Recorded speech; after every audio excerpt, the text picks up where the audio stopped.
Huvo, welcome back to the channel. My name is David. Today we're going to be taking a look at the Nikon 35mm f1.8s. Now this lens is the older and much more expensive sibling to the 35mm f1.4, which I did review in the channel a few months ago. Now, spoiler alert, this 35mm 1.8 is the lens to get if you have a Z-mount camera. I had the 35mm 1.4. I found it wasn't as reliable as I initially thought, especially because I shoot a lot of live music. My subjects are usually backlit, and because that lens didn't have a lot of the coatings found in the 1.8, it would hunt a lot. And when you're shooting music, you don't want those kind of results. So I got rid of it and I got this. So if you don't want to watch the rest of the video, go out and buy this 35mm because it is that good. Now, if you are going to stick around and watch the video, we are going to be going over build quality, autofocus performance, and lastly, image quality. And lastly, this video is not sponsored by Nikon or your mom. Everything shown in this video, I purchased with my own hard-earned money. So with that said, let's just jump into the video. Let's kick things off with the build quality. The Nikkor Z 35mm f1.8s feels robust as it's made of mostly metal and high-quality plastics. Despite the construction, it's super lightweight, coming in at 370 grams.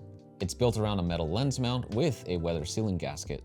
Nikon does say that this lens has full weather sealing construction, which is great when you're shooting in less than ideal conditions. The lens features a manual focus, autofocus switch, and a generous manual focus ring, which also doubles as the control ring.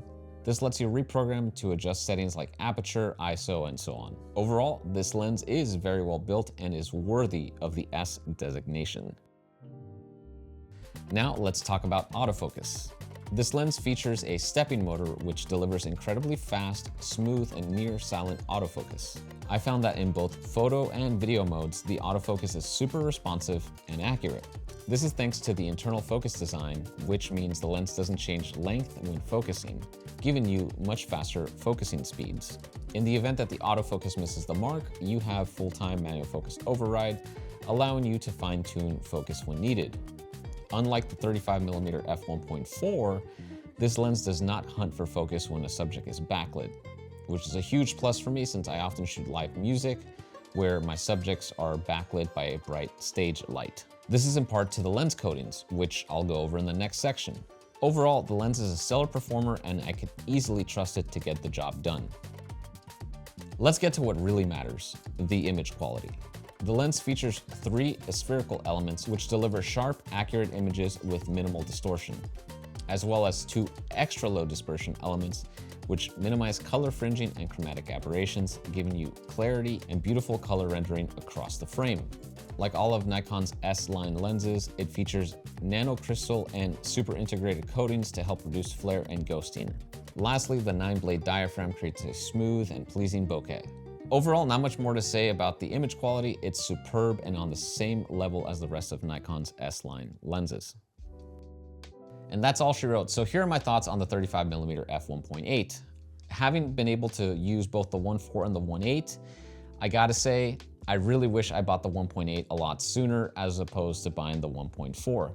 Had I known that the 1.4 was gonna have a lot of trade-offs, especially when my subject was backlit and it would start to hunt for focus, I wouldn't have even bothered with it, especially because I'm getting paid to photograph these events. I want equipment that is going to perform in all kinds of situations. And ever since I switched to the 35 1.8s, I have had 0 issues with focus hunting with a backlit subject.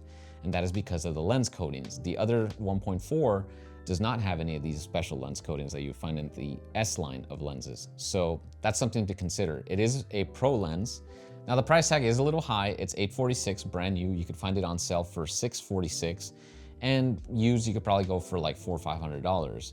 But when you consider the price of admission to the results you're getting compared to the 35 1.4, it's a clear decision, at least in my book, because I'm a working professional and I want equipment that is going to be able to perform in all kinds of situations. So if you're looking for a fast, premium prime lens for your Nikon camera, I would go with the 35mm f1.8.